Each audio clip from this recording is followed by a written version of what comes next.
Tirik na tirik ba ang araw, mga anak?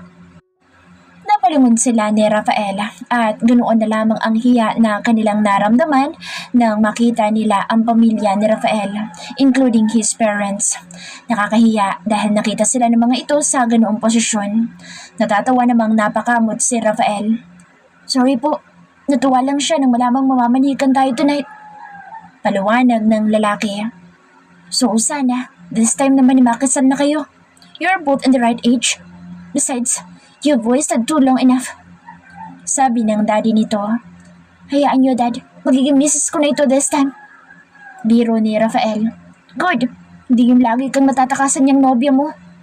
Sabi ni Tita Ann. Mababait sa kanya ang pamilya ni Rafael. Except Hazel. Yung ex na kanina ay napanaginipan na niya pero malayong-malayo sa panaginip niyang naging tragic. So ano, ihatid na muna kita? Sabi nito nang mapagsolo sila sa loob ng silid. Sinong katabi mo mamaya? Nais sa tinig niya. Ikaw, kung papayag ang mga magulang mo. Kung hindi, di wala. Sagot nito na ikinasimangot niya. Ganito na lang. Pagkatapos niyong mamanihikan ay sasama ko sa'yo pa uwi. Sabi niya dito. Ang clingy naman ng baby ko. Gusto mo? Isa tayo bago kita ihatid? Mapanuksong tanong ni Rafael. Baka magtaka sila pag magtagal tayo. Nakagambang sagot ni Ella. We can do quickie, baby. Come on. Sabi nito na hinila na siyang papunta sa may dingding. What are you doing? Tanong niya dito. Making my way in, baby. Hold on tight. And we gonna rock hard, baby. Bulong nito bago niya naramdaman ang kahandaan nito. Maya-maya pa ay mahigpit siyang niyakap nito. Kapwa sila hapong-hapo pero they are both satisfied. They are both sated. Ihatid na kita? Tanong nito. Hoy, nanginginig pa kaya ang tuhod ko. Porkat nakaraos ka na palalayasin mo na ako. Sige, kahit huwag mo na akong ihatid. Kaya ko naman lumayas dito. Bigla siyang nainis kay Rafael. Hindi pa nga siya nakakabawi ng lakas mula sa kanilang pagsisiping ni gusto na agad siyang ihatid. E di wow, bahala siya sa buhay niya. Hela, is that what I mean? Paliwanag nito ngunit naiinis na siya. Medyo nanginginig pa ang tuhod niya pero pinulot niya na ang kanyang bag at hindi ito pinansin. Nagmamadali niya kinuha ang kanyang cellphone. Nang papalabas na siya ng pinto ay kaagad itong humarang. We are not fighting, right? Tanong nito na nakakunot ang noo. Padaanin mo ako. Uwi na ako sa bahay ng pamilya ko. Di na ako tutuntong sa bahay na ito kahit kailan. Sabi ni Ella na inis dito. Marahil ay sa pagbubuntis na din kaya ang init ng ulo niya agad. Bukod pa sa naiiyak na siya. You are not living without clearing things up. Ihatid kita pero hindi dahil gusto kitang itaboy. Ihatid kita dahil mamamanikan kami mamayang gabi. Paliwanag nito. Pinahid niya ang mga luhang tumakas sa mga mata niya. Bakit ganoon? Iba ang dating ng hatid nito sa kanya. Bakit pakaramdam niya itinataboy na siya nito? Ayos lang, Rafael. Nakuha mo naman na lahat ng gusto mo. Wala naman akong balak na maghabol. Di mo na kailangan mamanikan. Di rin naman tayo magkakatuluyan. Sabi niya na agad na itinulak ito para makadaan. Uuwi ka na, iha? Tanong ng tita nito na nakataas ang kilay. Opo. Sagot niya. Good. Narinig niya sabi ng isa nitong tita. Bakit kanina todo ang ngiti ng mga ito habang nasa harap ng mga magulang ni Rafael? Ngayon ay tila mga demonyita ang dalawa. Nauna na sa sasakyan nito si Rafael na walang kibo. They are sweet earlier pero ngayon para silang aso't pusa. Tila na-offend ito pero nagagalit siya dito dahil unang-una hindi man lang nito naisip na pagod siya dahil katatapos lang siya nitong angkinin tapos itataboy na siyang pauwi. Ang aga pa. Ano dapat niya bang isipin? Tapos kanina nang binanggit ang pamamanikan ay tila napilitan lang ito dahil baka gusto ng pamilya niya. Hindi mo na kailangan na mamanikan. Di naman yun mahalaga. Sabi niya bago siya bumaba ng sakyan. Pero deep inside gusto niya mag-insist ito. Pero nakababa na siya at lahat-lahat ay wala man lang siyang nakuhang sagot mula kay Rafael. Maski goodbye kiss ay wala. Ni hindi man lang ipinaalam ang number nito, baka sakaling ma-text o chat niya man lang sana ito. Pagtapak ng kanyang paa sa lupa ay kaagad itong pinaharurot ang sakyan. Malungkot niyang sinundan ng tingin ang papalayong sakyan nito. Sana yusuyuin naman siya nito lalo at unti-unti nang nahahalata ang kanyang puson. Magiging mga magulang na sila at hindi na sila bumabata. Hindi niya mapigilan na hindi mag-isip ng hindi maganda sa inasal ng lalaki. Para kasing may kakaiba dito nung nauna itong lumabas kanina. Tila galit na galit at hindi niya lang alam kung para saan ang galit na iyon o para kung kanino. Nagpasya siyang pumasok sa bahay. Paalis ang kuya niya kaya ang mommy niya at ang kambal ang nadatna niya. Nang umuwi si Ella kanina ay nagpasya siyang matulog baka sakaling kumalma ang kanyang tampo. Sa sobrang inis niya kanina ay hindi niya napigilang awayin ito. Marahil ay sa puyat at pagod kaya ganoon na lang ang init ng ulo niya kanina at dahil na rin siguro sa hormones niya dahil sa kanyang pagbubuntis. Nang magising siya ay medyo refresh na ang pakiramdam niya. Wala pa rin siyang lakas ng loob na sabihin dito ang kalagayan niya. Maybe after na mamanhikan ng mga ito pwede na. It would be great kung kasama niya ito sa kanyang unang prenatal check-up.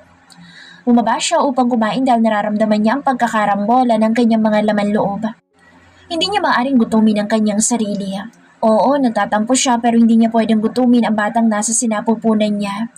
Walang tao sa kabahayan kaya lalo siyang nalungkot. Kung hindi niya kaya inaway ang kanyang katipan kanina, sana'y magka-text o ka-chat siya ngayon. Ngayon, ang magagawa niya lang ay ang umasa na tutuparin nitong ipinangako nitong pamamanhikan ngayong hapon o gabi. Naglinis siya ng kabahayan, although mukhang nilinis na naman na ng kanyang mommy ang bahay. Naalala niyang check-up pala ni Rich ngayon kaya marahil wala ang mga ito. Nakakahiya naman kung magulo ang bahay nila although malinis na naman.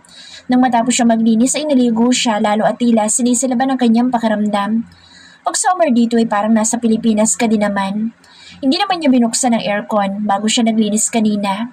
Pagkababa niya ay saktong dating ng daddy at mommy niya kasunod ang nurse at ang kanyang kuya. "Oh, Iha, kumain ka na ba?" Tanong ng dad niya. "Opo, dad." Sagot niya. "Sus, katatapos lang ang 2 araw na date pag uwi ang lungkot na ng dalaga ko." Puno ng mommy niya. Naupo ito sa may couch at hinarap siya. "Saan kayo galing?" Salip na sagutin ng ina ay yun ang tinanong niya. "Pinaarawan ng kambal, tapos gumala na din." Sagot ng kanyang mommy. "Ganoon ba?" Sagot na lang niya. "Hinatid ka ni Rafael?" Tanong ng daddy niya. "Opo." Sagot niya. "So, ayos na kayo?" Tanong ulit nito. "Yata, hindi ko po sure eh." Nakangiwi niyang sabi. "Nag-away na naman kayo? O inaway mo na naman?" Taas ang kilay na tanong ng kanyang mommy. "Hala, si mommy, mapagbintang. Pag nag-away, ako na agad ang nang-away?" Nakangusong tanong niya sa kanyang mommy. "Siyempre, kilala kita eh." "Ay, hindi na kayo bumabata, anak." Ani ng kanyang mommy. "Nagtatampo lang naman ako." Nakanguso niyang sagot dito. "Kakatampo mo, ne? Tatandang dalaga ka talaga niyan." Panunodyo ng kanyang kuya. Makipagkulitan na nga lang sa 2 makulit na ito." Sabi niya na naupo na sa harap ng 2 makulit na pamangkin. Inubos niya ang oras niya sa pakikipagkulitan sa mga pamangkin, kahit pa nga nag-a-advance sa kanyang kaisipan para sa mangyayari mamaya sa pamamanhikan. Nang magtanghali na ay maya't-maya na ang silip niya sa bintana sa tuwing may tumutunog na sasakyan. Baka sakaling ang pamilya na nito iyon, ngunit sumapit ang 3:00 ng hapon. "Ella, baka pwedeng itigil mo yung kakarampas sa harap namin, anak. Napapagod na ang leg ko kakasunod sa galaw mo." Biro ng kanyang mommy. Kinakabahan siyang hindi mawari at nag-a-advance na naman ang isip niya. Paano kung nagalit ito sa inasal niya kanina? Paano kung na-realize nito na ayaw na nito mag-adjust sa bago-bago niyang mood? At paano kung na-brainwash na ito ng malanding Hazel na iyon? Mga samot-saring bagay na lalong nakakadagdag ng stress niya. "Huwag niyo kasi akong pansinin, Mi." Sabi niya dito. Napailing-iling na lang ito habang pinagmamasdan ng kanyang pagkabalisa. Nang muli niyang sulyapan ang relos ay lalong lumiit ang pag-asa niya na tila iiyak na siya anytime.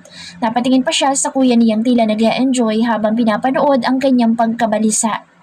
Pakailang ulit na silip-silip outside ang kanyang ginawa ngunit wala talaga. Hanggang sumapit ang 5:00. "Kung ang pamamanhikan nila Rafael ang hinihintay mo, matulog ka na muna dahil sinabihan iyon ni daddy na bukas na lang pag dumating si lola nila.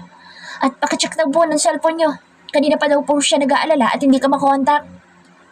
Ani ng kanyang kuya na nagpipigil ng ngisi. Halatang kanina pa nag-chat dito si Rafael ngunit napagtripan muna sila. "Anong oras nag-chat?"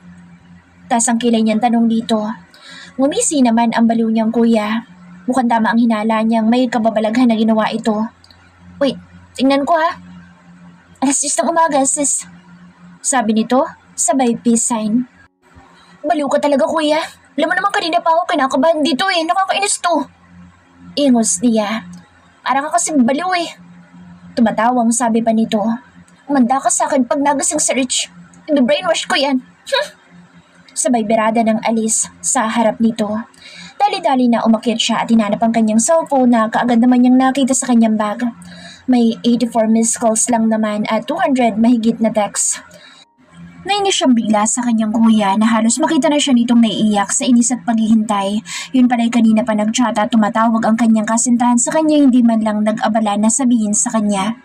Hindi pa man niya nare-replyan ay agad na may tumawag sa kanya. Ang kanyang irog malamang. Unknown number pero dahil ito lang naman ang inaasahan niyang tatawag sa kanya, malamang ay ito nga ang tumatawag. Hello? Oh God. Thanks. Finally, you answered. Tila nakahinga ng maluwag na sabi agad nito. Akala ko kasi wala kang number ko eh. Kagatlabi niyang sabi dito. Silly. Tingin mo hindi ko malalaman ang number mo? Address mo nga noon alam ko. Tsaka sa dami mong bodyguard, sa tingin mo hindi ko malalaman? Sabi dito na halatang natuwa sa sinabi niya. Bodyguard ko? Takang tanong ni Ella dito. She don't remember having one. Masyado siyang matipid para magpasahod ng bodyguard. Yes, I hired 4 bodyguard for you. Sagot nito na tila proud pa. Napangiwi siya. Kailan pa ako nagka-bodyguard? Tanong niya dito. Simula nang mahanap ka namin few months ago. Ang hirap kasi pag natatakasan mo ako. Nakakabaliw. Natatawang sabi nito. Kaya pala minsan parang may nakatingin sa akin. Sabi niya. Yes, baby. Anyway, bukas kami mamamanikan.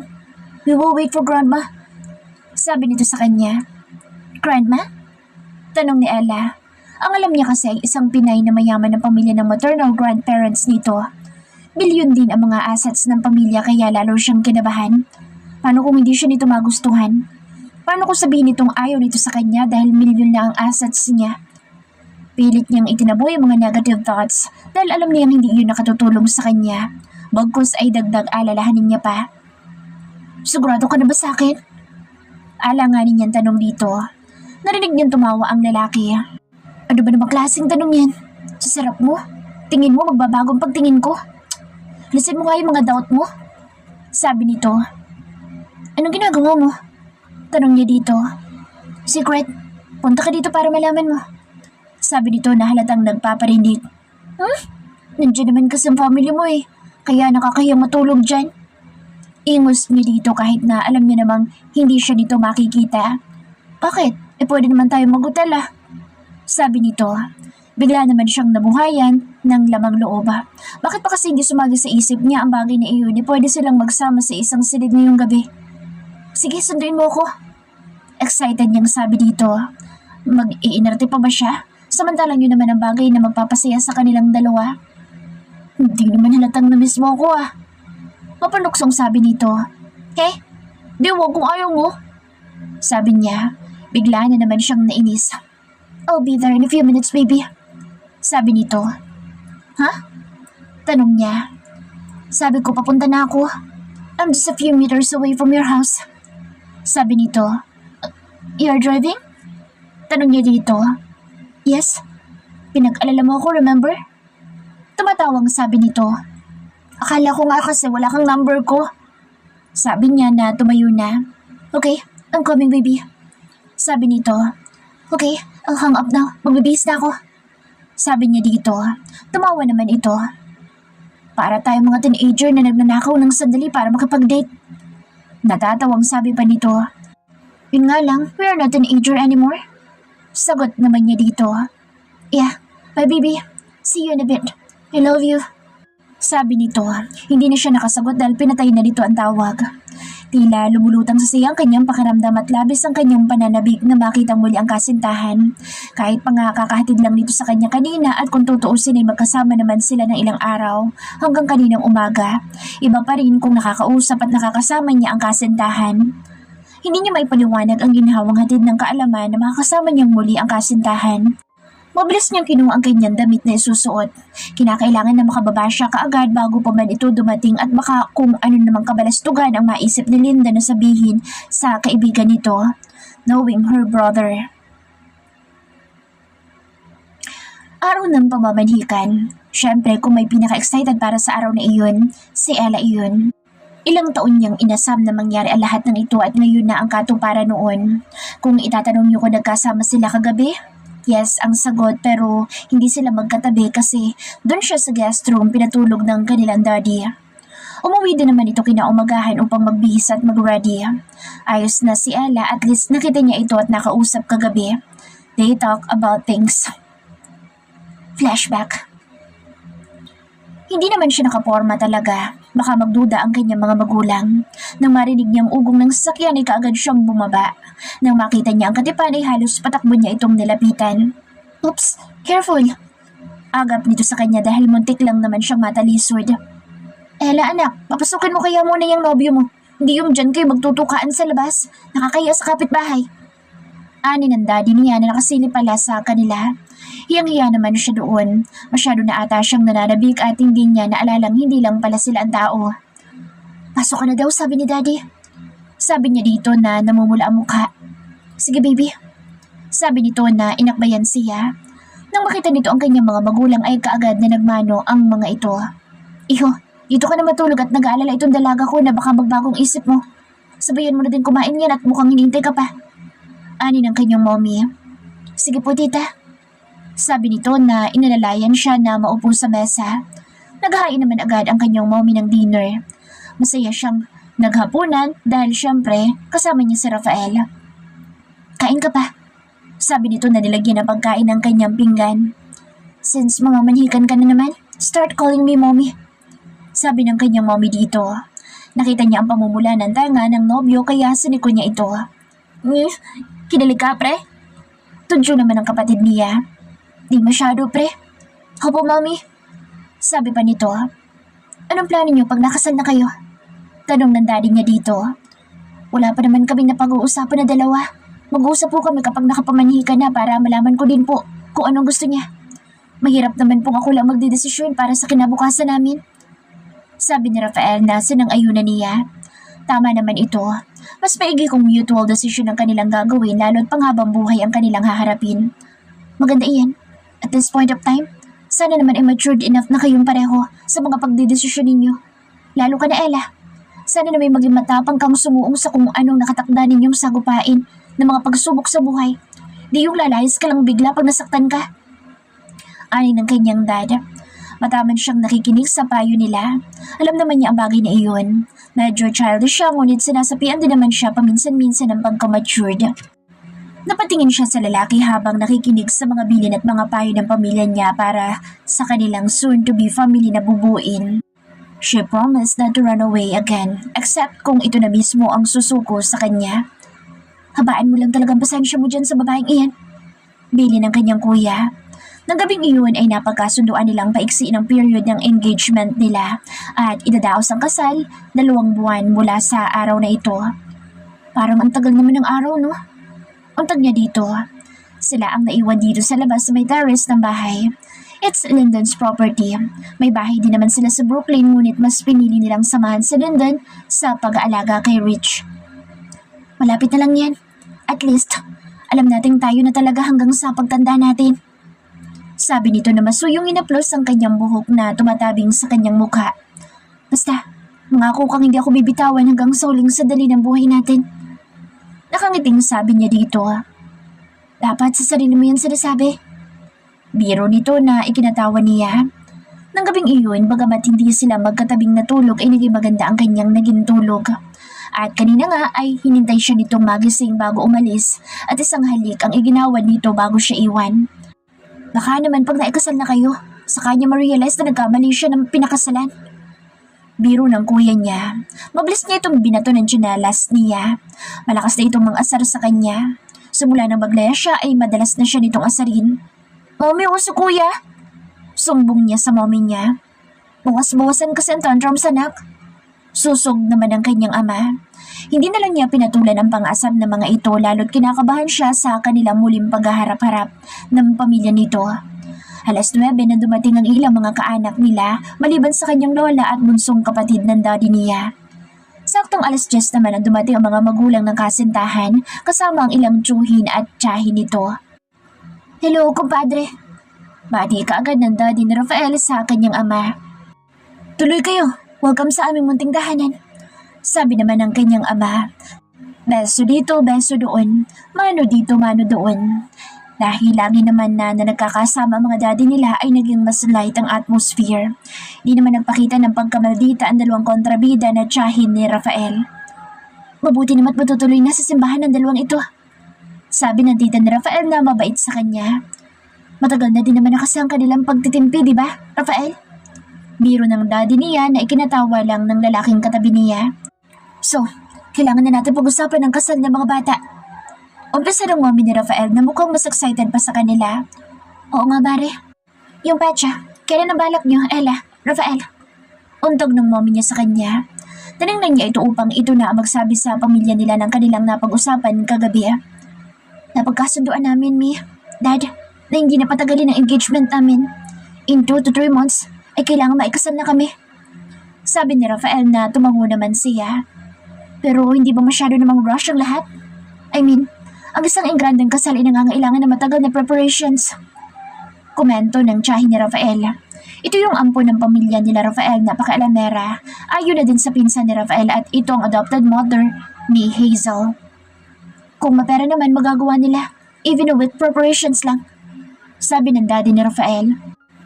But how about the couturier, the food testing, venue, etc.? Ang dami pang dapat na i-consider. Sabi ni Tita Guada, kapatid ng daddy ni Rafael. Ang isa sa inaalala ko ay ang pag-uwi sa Philippines. I'm sure you will get married there. So, ang iba mga may trabaho, they need to... Tila gumagawa ng excuse ang kontrabidang inainahan ni Hazel.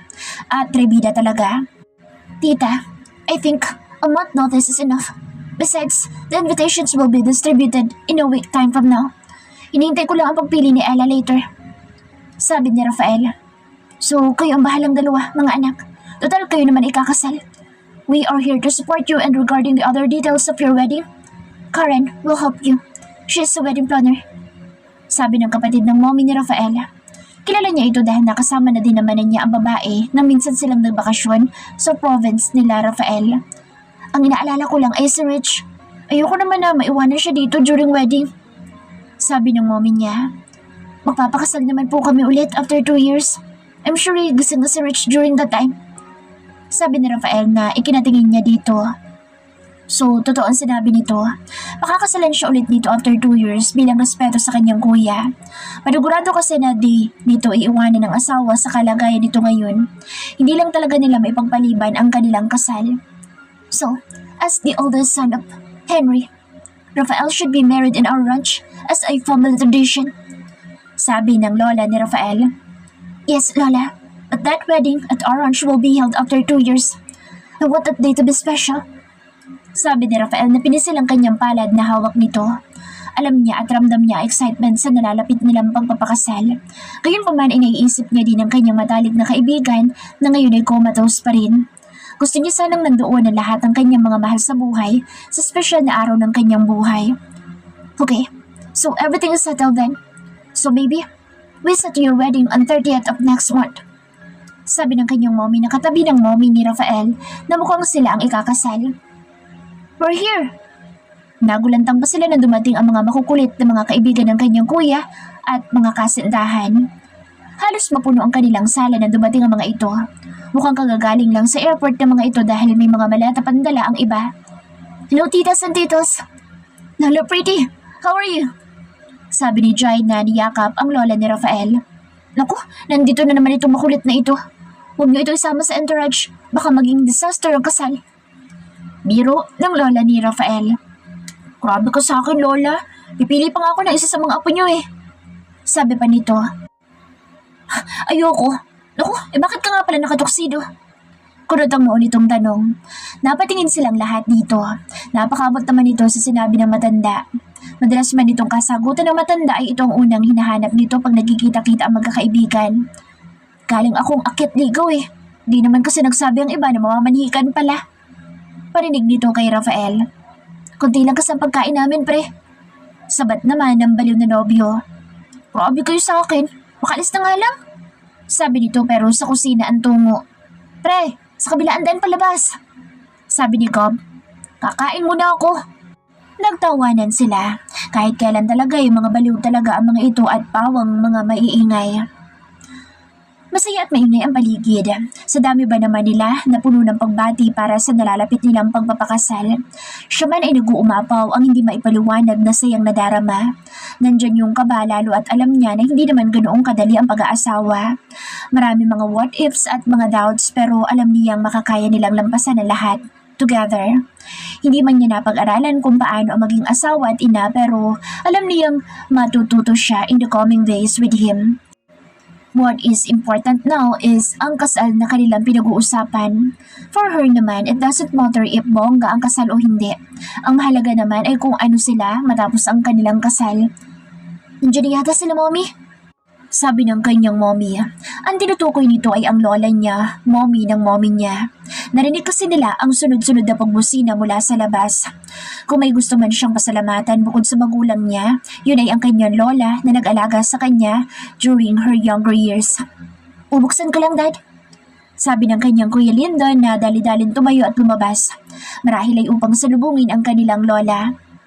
I felt so young being surrounded by these young people here. I remember my younger years. How we really enjoy our past. Sabi ng lola ni Rafael na nakangiti ng maluwag habang nakamasid sa paligid, lalo na sa mga baliw na kaibigan ng kuya niya. Batang-bata pa naman kay lola. Sabat ni Joy na may tangan-tangan na pinggan. Hoy, maiya ka nga. Di pa sila kumakain na una ka pa samantalang kadarating mo lang. Sita ni Riv dito. Naalala mo ba sinabi ni Tita Ann noong unang beses na nagpunta tayo sa kanila? Tanong nito sa katabing si Dos. Bakit? Ano ba sinabi ni Tita? Tanong naman ng isa. Nakakunot ang noo at akalain mong seryoso pero pag nag-umpisa na ng kalokohan ay sobra naman. Kain lang kayo mga anak. Feel at home. Yan ang sinabi niya. Kaya bakit ako mahihiya sinabi na ni Tita na bahay ko na rin ito. Katwiran nito na ikinailing niya na lang. Nasanay ang mga ito sa bahay nila sa Pilipinas na labas-masok at home talaga. Tama yan. Kumain na tayong lahat. Hindi na naituloy ng daddy niya ang sasabihin ng bumungad sa pinto ang kanyang lola at Tita Janus. Hello everybody! Masaya at masiglang bati ng tita niya habang inaalalayan naman ni Kuya Lyndon ang kanilang lola. Lola Anisa! Sabay-sabay na bati ng mga kaibigan ng kuya niya. Feeling close lang pero madalas naman kasi dati ang matanda sa kanila kaya kilala na halos ng mga kaibigan nila. Napalingon siya sa gawin ng pamilya ng kasintahan. Nakita niya ang gulat sa mga mata ng lola ni Rafael hanggang sa napalitan ng tila, puot. Anisa? Naisatinig dito. Kaya naman ay napatingin silang lahat sa gawin nito. Ngayon palang nagkakilala ang mga ito ngunit bakit may galit siyang nakikita sa mga mata ng matanda? Galit ito sa lola niya. Yun ang kanyang napuna kaya naman hindi niya maiwasang hindi kabahan. Naramdaman marahil ni Rafael ang panlalamig ng kanyang kamay kaya marahan itong pinisil ang kanyang palad. Belen? Tila nagulat din ang kanyang lola na makita ang isa. Kaanak mo sila? Tanong ng matanda na tila anumang oras ay magwawala na. Huh? What's going on? Tanong ng daddy ni Rafael. Huwag kang makalam dito, Henry. So, kaanak mo ang bride? Tanong nito sa lola niya. Oo, apo ko sa Ella at sagot ng lola niya. So be it. Walang kasalan na mangyayari. Matigas na sabi ng lola ni Rafael. What? Anong pinagsasabi niyo po, lola? Naguguluhang tanong ni Rafael. Tumututol ako sa kasalang nakatakdang maganap. Matigas at mariing sabi nito. Nasaktan siya sa narinig bagamat wala siyang ideya sa rason ng matanda. Hindi niya maiwasang hindi makaramdam ng panlalamig ng kanyang pakiramdam. Para siyang binuhusan ng malamig at nagyayalong tubig sa sinabi nito. Ano ang posibleng rason? Bakit ganoon na lang ang galit na mababaka sa mukha nito? Why, Lola? Tanong pa rin ni Rafael. Hindi makauhuma ang mga kasama nila sa silida. Alam niyang katulad niya ay wala silang kabuwang-buwang sa nangyayari. Belen, huwag mo idamay ang mga bata sa galit mo dahil sa mga nakaraan. Mahinahong sabi ng kanyang lola. Hindi ko hahayaang may isang kalahi ni Roman na mapabilang sa pamilya natin. Sabi nito, pamilyar sa kanya ang pangalan na binanggit ng matanda. It's her grandmother's nephew. Pinsambuo ng mommy niya na kambal si Roman at Romano.